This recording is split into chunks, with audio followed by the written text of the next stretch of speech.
Il n'y a pas longtemps, moi, je ne vais pas vous sembler prétentieux, mais je vais rarement aux conférences de mes autres confrères, notamment, pour être honnête avec vous, j'ai toujours peur du plagiat.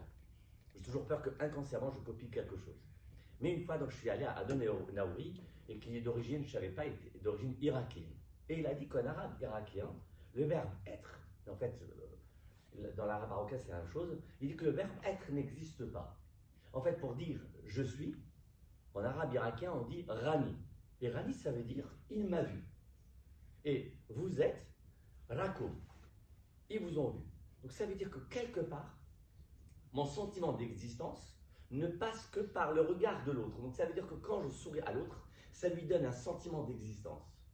Mais même celui qui sourit, ça lui donne une force hors du commun. Pourquoi? Le sourire, c'est l'expression physique que je fais confiance à la vie, à l'universel, si vous êtes croyant en Dieu. Mais en tout cas, je sais que de toutes les manières, on va s'en sortir. Alors, je ne sais pas vous, mais moi, je suis un passionné des films de James Bond. Pourquoi j'adore James Bond? D'abord parce qu'il y a toujours des belles nanas entre nous les mecs. Et James Bond girl, mais c'est pas ça. La vérité, c'est que, à part que James Bond lui-même, il est beau, il est élégant, je ne sais pas si vous avez vu, il est toujours en costume. Hein. C'est-à-dire le mec il court, mais il est en costume, impeccable, toujours bien coiffé, classe, tout ça. Et en fait, ce que j'aime dans James Bond, c'est que ça finit toujours en happy end. Happy end, ça veut dire que quoi qu'il en soit, quel que soit le problème, il va s'en sortir. Il va s'en sortir. Pourquoi? Parce qu'il doit s'en sortir. Et c'est pour ça que je vous invite à voir le film Wonka. Wonka, il perd tout son argent. Il dit, j'ai pas d'argent dans les poches, mais j'ai des idées plein la tête. Je vais m'en sortir. Il tombe de galère en galère. Il dit, il n'y a pas de problème, on va s'en sortir. C'est phénoménal. Et c'est hyper bien joué. Vraiment, je vous conseille de le voir. C'est phénoménal. Phénoménal, phénoménal, phénoménal. Pour vous dire le pouvoir, normalement, dans les critères du bonheur, j'ai mis ça à la fin, mais je vais commencer avec ça.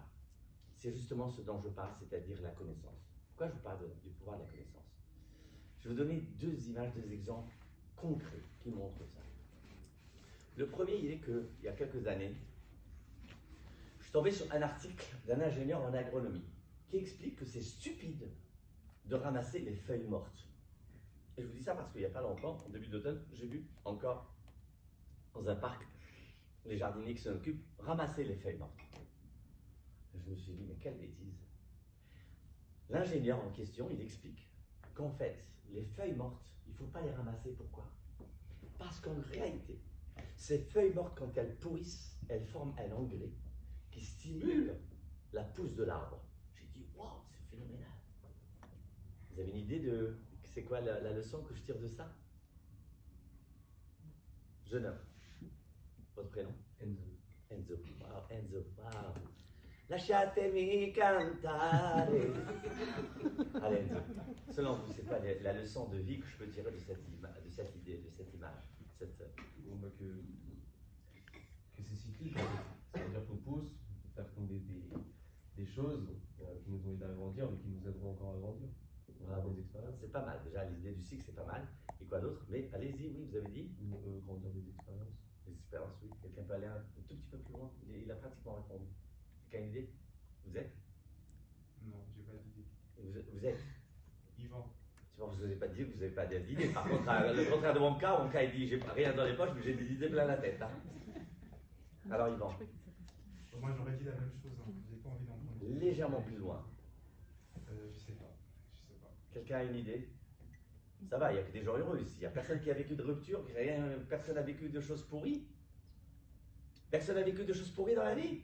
C'est extraordinaire, ça. Madame ou mademoiselle, vous vous appelez? Lydie. Pardon? Lydie. Lydie. Oh Lydie, si tu savais. Ma chère Lydie, par rapport à ce que j'ai dit, qu'est-ce qu'on peut tirer comme leçon? Non, pas d'idée? Jeune homme? Honnêtement, pas d'idée. Pas d'idée. Alors, C'est bien répondu. Alors, je vais essayer de vous pousser un petit peu plus loin. Vous savez, moi, il y a un concept auquel je crois beaucoup, dit quand l'élève est prêt,